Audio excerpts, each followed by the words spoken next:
अस्सलाम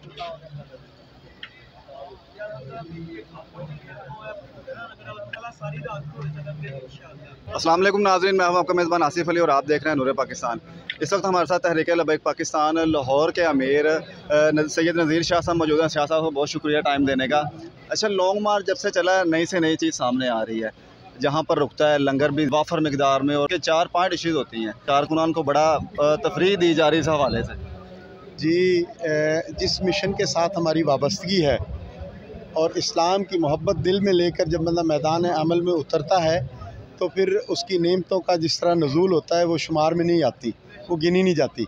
तो इसका हम अमली मुज़ाहरा अपने लॉन्ग मार्च में देख रहे हैं कि जब आप अल्लाह रसूल की रज़ा के लिए अपने वतन अज़ीज़ की मोहब्बत में और अपने अवाम के फ़ायदे और वतन अज़ीज़ के इस्तेहकाम के लिए मैदान में उतरते हैं, वो इखलास, तो फिर इंशाअल्लाह उल अज़ीज़ जिन जवानों ने कुर्बानियाँ दी उनके खून की बरकत से आज वो आप नेमतों का नज़ूल भी देख रहे हैं और कामयाबियों को भी देख रहे हैं कि बग़ैर किसी इमदाद के और बग़ैर किसी फंडिंग से अलावा और ये सारे मामलात आप देख रहे हैं कि किस तरह अवामुन नास का जज्बा। अच्छा, हमने देखा है कि एक चीज़ ख़त्म होती है खाने की, दूसरी शुरू हो जाती है, दूसरी ख़त्म होती है। अभी आपने भटूरों का आगाज़ किया है, तो क्या कारकुनान को सोने नहीं देना आपने?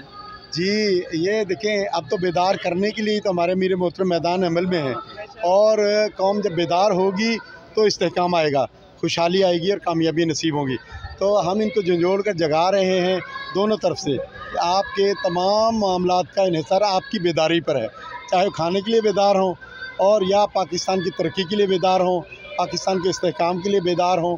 ये पैगाम है हमारे लॉन्ग मार्च का कि उठो, अब वक्त है अपना हक़ लेने के लिए मैदान में निकल कर पाकिस्तान की बका के लिए, पाकिस्तान की सलामती के लिए, इस्लाम की सरबुलंदी के लिए मैदान अमल में क़िबला अमीरुल मुजाहिदीन के लख्ते जिगर के साथ खड़े होकर शाना बशाना इकरार करें कि हम पाकिस्तान में खुशहाली चाहते हैं और इनसे छुटकारा चाहते हैं। साद रज़ी साहब भी लाहौर में एंटर हुए हैं तो उन्होंने भी कह दिया कि लाहौर लाहौर ही है, तो आपने माशाल्लाह बाकियों से बड़ा अनोखा इंतज़ाम किया। तो साद रज़ी साहब ने आपकी तारीफ़ की, कैसा लगा आपको? जी, तारीफ़ तो उनकी है जिनके हम लड़ लगे हुए हैं और जिनके कदमों में ये काम हुआ है सारा, ये सारा क्रेडिट मेरे क़िबला अमीरुल मुजाहिदीन को जाता है कि जिन्होंने इस कौम को शऊर बेदार किया। और आज ये जितने भी इंतज़ामात हैं ये हमारे क़िबला अमीरुल मुजाहिदीन की निगाह ख़ास का सदका है कि अवाम ने बढ़ चढ़ कर अपना हक़ अदा किया और लाहौरियों ने साबित किया कि जिसने लाहौर नहीं देखा उसने कुछ नहीं देखा।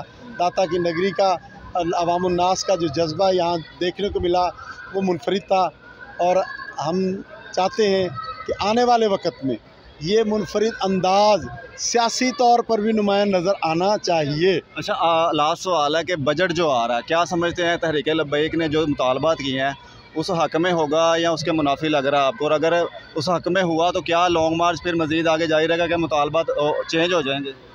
क़िबला जितने भी हमारे मुफादात हैं वो कोई ज़ातियात पर मबनी नहीं है, ना हमें कोई इक़्तिदार की हवस है, ना हमें अपने जो काले करतूत हैं उनको छुपाने के लिए इक़्तिदार चाहिए। हमारा मुतालबा आवाम की भलाई है। अगर ये उस अमल को करते हैं तो हम इनको अप्रिशिएट करते हैं आवाम की भलाई के लिए, आवाम को रिलीफ देने के लिए। और अगर ये काम नहीं करेंगे जो आवाम के लिए, पाकिस्तान के लिए, इस्लाम के लिए फ़ायदेमंद ना हुआ तो ये घोड़ा और घोड़े का मैदान है, फिर तो मैदान लगा रहेगा। चलिए जी, बहुत शुक्रिया शाह जी आपके टाइम का। मज़ीद वीडियोज़ के लिए चैनल को सब्सक्राइब करना मत भूलिएगा। अल्लाह। लब्बैक या रसूल अल्लाह, लब्बैक या रसूल अल्लाह, लब्बैक।